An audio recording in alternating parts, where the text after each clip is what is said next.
ఇక అప్డేట్ చూసుకుంటే కాసేపట్లో కర్ణాటక సీఎం సిద్ధరామయ్య ఢిల్లీకి వెళ్లనున్నారు. బెంగళూరులో సిద్ధరామయ్య డీకే శివకుమార్ బ్రేక్ఫాస్ట్ మీటింగ్ ముగిసింది. ఇద్దరి మధ్య చర్చలు ఫలవంతమైనట్లు తెలుస్తుంది. కర్ణాటక ప్రాధాన్యాలపై చర్చించినట్టు డీకే శివకుమార్ చెప్పారు. ఇక డీకే శివకుమార్ తో బ్రేక్ఫాస్ట్ చేయాలని కేసీ వేణుగోపాల్ చెప్పారని, గందరగోళానికి ఫుల్ స్టాప్ పెట్టాలని బ్రేక్ఫాస్ట్ మీటింగ్ ఏర్పాటు చేసుకున్నట్లు సిద్ధరామయ్య స్పష్టం చేశారు. ఇక 2028 ఎన్నికల స్ట్రాటజీస్ పై ఈ మీటింగ్ లో చర్చించినట్లు సిద్ధరామయ్య వెల్లడించారు. కాసేపట్లో కర్ణాటక సీఎం సిద్ధరామయ్య ఢిల్లీకి వెళ్లనున్నారు. బెంగళూరులో సిద్ధరామయ్య డీకే శివకుమార్ బ్రేక్ఫాస్ట్ మీటింగ్ ముగిసింది. ఇక ఇద్దరి మధ్య చర్చలు ఫలవంతమైనట్లు తెలుస్తుంది. కర్ణాటక ప్రాధాన్యాలపై చర్చించినట్టు డీకే శివకుమార్ చెప్పారు.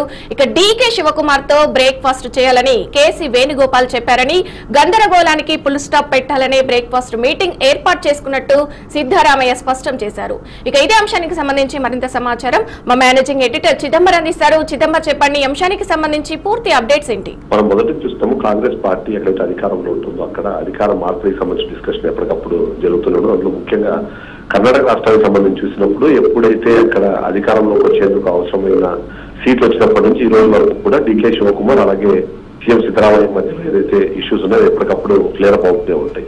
గత కొంతకాలంగా డీకే శివకుమార్ ని సీఎం చేయాలంటూ, ఎందుకంటే 2.5 ఏళ్ల పాటు సిద్ధరామయ్య సీఎం గా ఉన్నారు కాబట్టి ఆ తర్వాత డీకే శివకుమార్ ని సీఎం చేయాలనే ఒక ప్రతిపాదన, దానికి సంబంధించిన డిస్కషన్ ఎప్పుడు జరుగుతుంది. కాబట్టి ఈ నేపథ్యంలో గత కొన్ని రోజుల నుంచి సీఎం మార్పు తథ్యము దానికి అనుగుణంగానే అడుగులు పడుతున్నాయనే విధంగా మాటలు వినిపించడం, అందులో ముఖ్యంగా డీకే శివకుమార్ కొంతమంది సీనియర్ నేతలతో కానివ్వండి, ఎమ్మెల్యేలతోనూ అలాగే మినిస్టర్లతో భేటీ అయిన నేపథ్యంలో ఈ మొత్తం అంశం కూడా ఏదైతే సీఎం మార్పుకు సంబంధించిన అంశంగానే ప్రతి ఒక్కరూ చూస్తూ వచ్చారు. ఈ నేపథ్యంలో వీటికి తెరదించాల్సిన అవసరం ఉంది అని భావించినట్టుంది కాంగ్రెస్ అధిష్టానం. అందులో భాగంగానే సీఎం సిద్ధరామయ్య డీకే శివకుమార్ దగ్గరికి వెళ్ళి మాట్లాడమని బ్రేక్ఫాస్ట్ మీటింగ్ పెట్టుకోమని చెప్పడము, అది కేసీ వేణుగోపాల్ దాన్ని కమ్యూనికేట్ చేసిన తర్వాత ఇవాళ ఉదయం ఇద్దరు కలిసి బ్రేక్ఫాస్ట్ మీటింగ్ చేస్తున్న తర్వాత ఏదైతే గత కొంతకాలంగా కర్ణాటక రాష్ట్రంలో గందరగోళం, అందులో ముఖ్యంగా ప్రజల గుండెల్లో ఉన్న అనుమానాలు ఏవైతే ఉన్నాయో వాటిని పటాపంచలు చేయడానికి వాళ్ళిద్దరము కలిశామని చెప్పడము, అంతేకాకుండా ఆ తర్వాత కర్ణాటకకు సంబంధించిన ప్రాధాన్యత అంశాలు,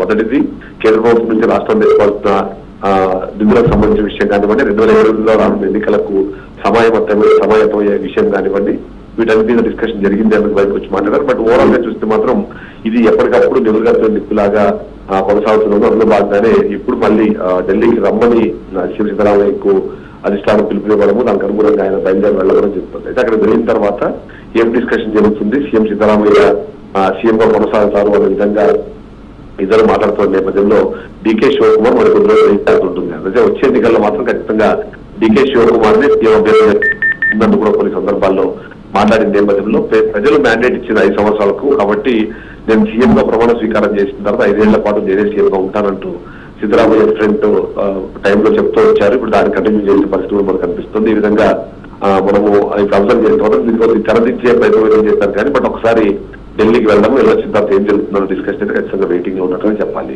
విజయ. Right, thank you Chidambaram.